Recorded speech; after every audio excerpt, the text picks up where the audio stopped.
And so, and this is points that I have made in the past a million times about precedent being set. Like, I guess someone, I said, I was talking about liberal violence against at Standing Rock and against encampments during Occupy as being like a precedent set for ICE using violence against American protesters. And that person was like, those aren't at all the same thing. I was like, what the fuck do people not understand about precedent?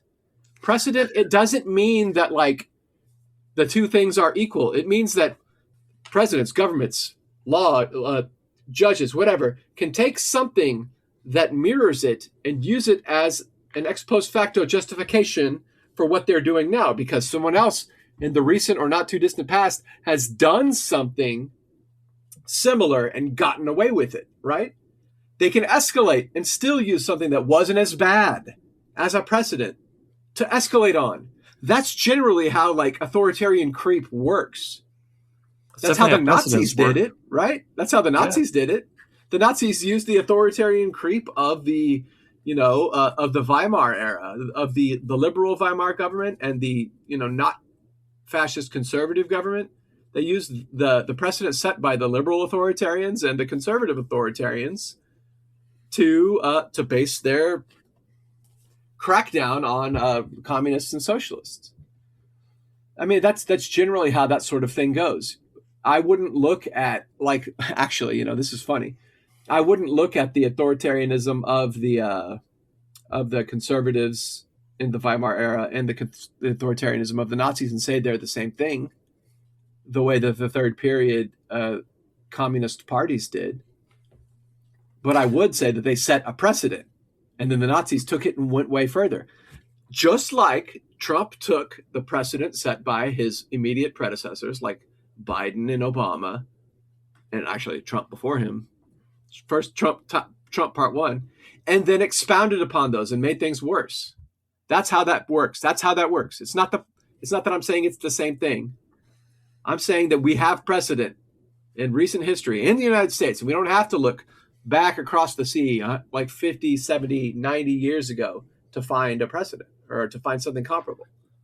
I mean, there are also some kind of ultra types who say the precedent in American history, like there are all kinds of authoritarian moments throughout American history that they also are precedents, but those are also just fascist anyways. Yep. Well, this last question is, when you scratch a liberal, does a fascist really bleed? No. But when you scratch a liberal, they'll go and hide behind a fascist to defend the status quo for them. Yeah. Like, oh, you scratched me. Fascist, can you go get him? Make sure that the current order of things stays something that I can stays resembling something that I can deal with. I think that these labels and terms do matter, not only because fascism and liberal imperialism are in fact different things, but because fighting fascism requires different tools, arguments, and strategies than the ones used to combat liberal capitalism and its imperial project. Fascism has descriptive power beyond a pejorative term or an epithet. And it's back, baby, posing a greater threat than at any point since the Second World War. Understanding fascism is crucial not only because accuracy in words and labels matters, but because it's enormously important to recognize and understand fascism in order to effectively mobilize against it and destroy it. Sure. But I think that's mostly true. I don't know if I don't know if I would say fascism is back, baby, but maybe. Fascism is back in the way that being a communist is back. Well, sure. There are a lot of individuals, disaggregated individuals on the internet that identify as fascists. Just like there are a lot of disaggregated individuals on the internet that identify as communists. People see this and go, oh, well, the Overton window is shifting this way or that, while none of these people actually are organized to do anything. Not none of them. There's a very small number of people that are organized to do things, as compared to how many people are posturing as radicals of either the left or the right on the internet. And there are like individual fascists out there who are doing crimes against people of color, like like we talk about how the real threat from fascists, not fascism because there is no organized fascism, the real threat from fascists is stochastic terror. Yeah, we talked about that a little bit, and it's funny because that's rarely actually acknowledged by the people who want to raise the alarm, that want to sound the alarm bells, because Right. they're, I don't know, primarily focused on the president of like Hungary, for example. The one who, I mean, the prime minister of Hungary. The one who lost the election and conceded, because that's what you do in a liberal Liberal democracy. democracy. Yeah, Yeah. Like Orban was and he certainly, lost. He lost to a former member of his party with kind of the exact same political orientation. I think the only difference between Orban and Peter Magyar is that um, Magyar is slightly more pro EU. Well, Um, and that's what but matters. yeah, and is his biggest problem. The reason he broke from Orban was because of Orban's open corruption and cronyism. Like he was uh, covering for people beneath him that were part of his party that were accused of various crimes. I think one of them, the big one that really was the last straw for Magyar, was one who was accused of sexual abuse of his students or something like that, and Orban covered for him. But anyway, so it has absolutely nothing to do with political ideology. Another right wing populist who used to be in Orban's party and who's basically just like Orban before he gained power has now Right. gained power. And populist, we want to say that with Right. a lot of Big quotes big behind fat it. quotation marks. Yeah. Okay. Liberal imperialism and fascist imperialism are both murderous criminal enterprises which have, and in the former case, continue to wreak death and destruction on untold millions. It is of cold comfort for an Iraqi orphan to be told that their parents' killers weren't fascists. Nevertheless, we need to recognize that liberal imperialism and its fascist counterparts operate differently and are vulnerable in different ways.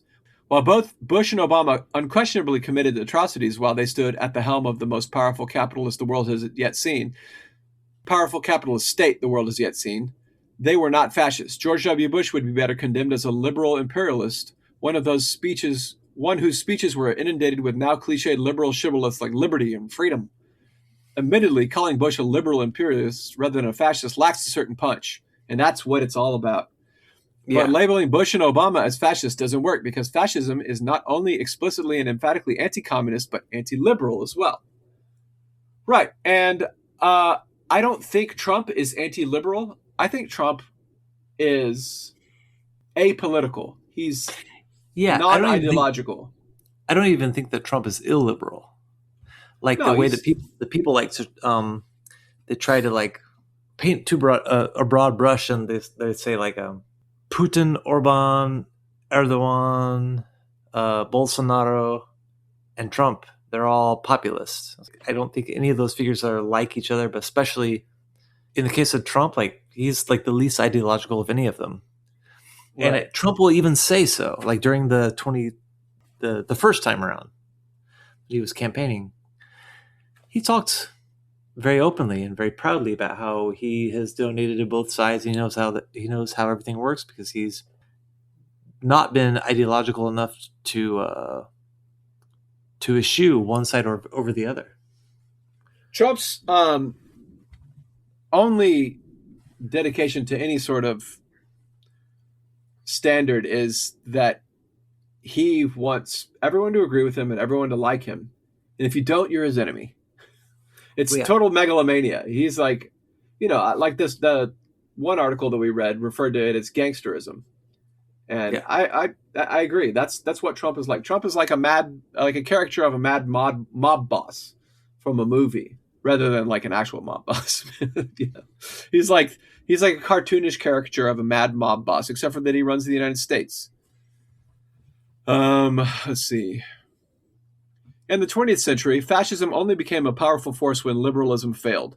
The First World War threw Europe into a social and political chaos, slaughtering millions, shattering ancient empires, and profoundly disrupting social and economic life.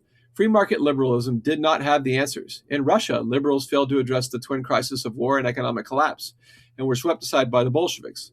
In Italy, the liberals mismanaged the war, signing a peace treaty that was a national humiliation. Soldiers returned home to face mass unemployment, uncontrolled inflation, and widespread unrest. The Italian king and governing establishment, including the discredited liberals, ended up inviting Benito Mussolini's fascists to form a government and restore order in 1922. Elsewhere in Europe, liberal democratic politics stabilized after immediate post-war revolutions and upheavals. In Germany, the Nazis remained relatively marginal until the Great Depression finally destroyed the interwar liberal order. Not only did the Depression result in massive unemployment and immiseration worldwide, but the economic crisis was unsolvable even theoretically by traditional liberal means. The laissez-faire approach that had led to the collapse offered no solutions when it came to climbing back out of it.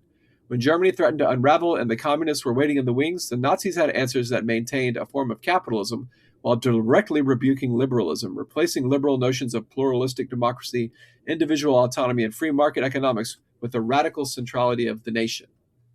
Yeah, I agree with all of that. I think that one of the things that Nazism did was enact a form of hyper-military Keynesianism in order to stabilize the economy and pull out of the nosedive of the Depression. What the countries that did well in stabilizing the economy and eventually pulling out of the depression were those countries that enacted like massive Keynesian programs, like government programs, like in the United States, the WPA and Social Security and stuff like that, and eventually the build up to the Second World War that started in 1940, began in earnest in 1940. That's what pulled the United States out of the war, was out of the Depression, was mobilizing for war. Similarly, that's what pulled all of the great countries of Europe out of the Depression, was mobilizing for the Second World War. And liberal economics had no solution. And the liberals who signed the Treaty of Versailles were discredited. And the liberals who kept accepting the loans with the stipulations of payback from the West, from the people that had vanquished it, were discredited.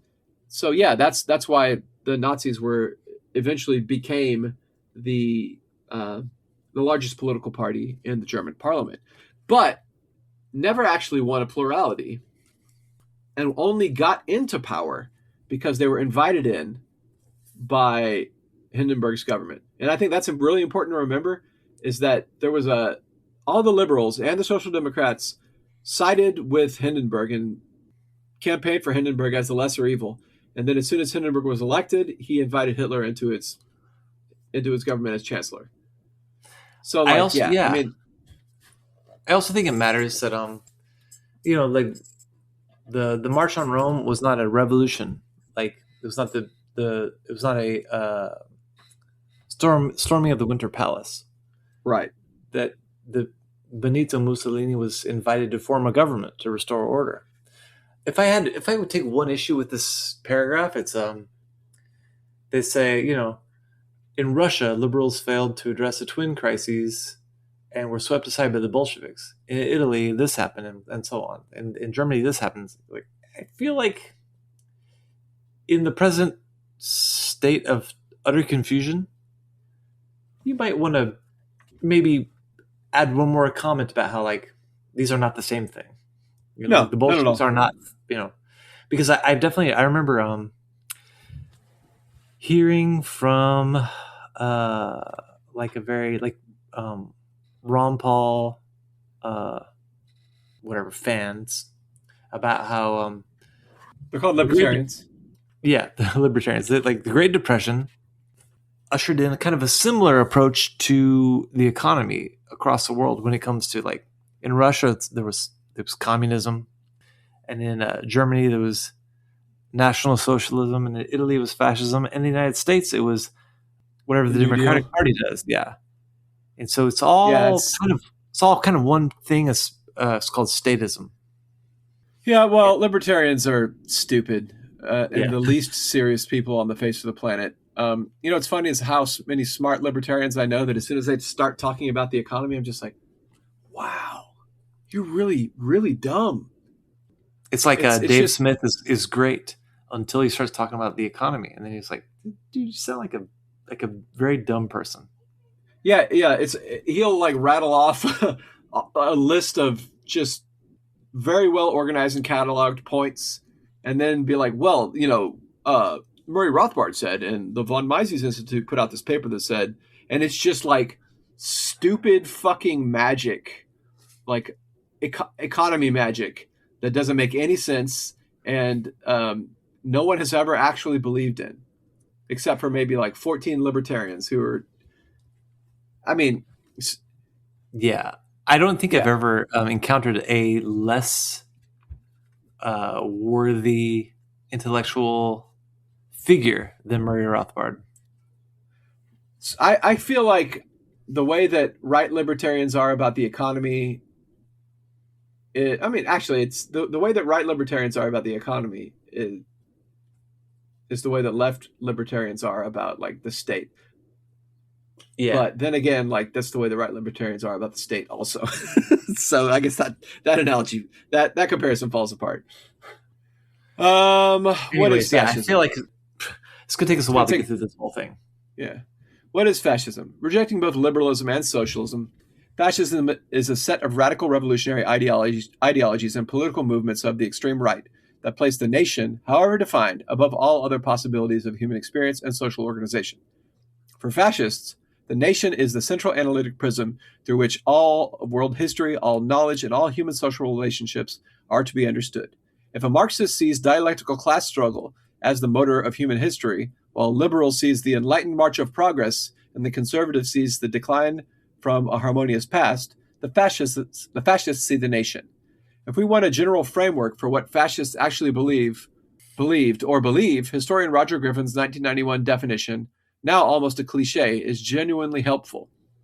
In his book, A Fascist Century, Griffin identifies fascism as a political ideology whose mythic core is a palingenetic form of populist ultranationalism.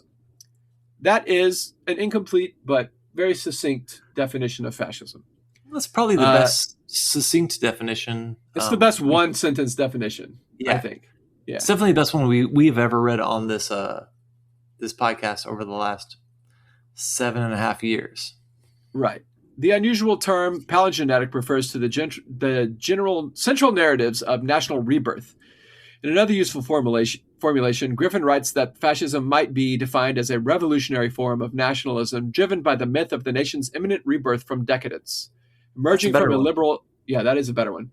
Emerging from illiberal, anti-democratic, and mostly counter-Enlightenment 19th century intellectual traditions, fascism opposed liberalism's universalist emphasis on reason, the rule of law, individual autonomy, and pluralistic representative democracy, as well as socialism's materialistic, revolutionary, class-focused, and internationalist egalitarianism, supplanting both with the spiritual, emotional, particularist, and fundamentally irrational totalization of the nation state.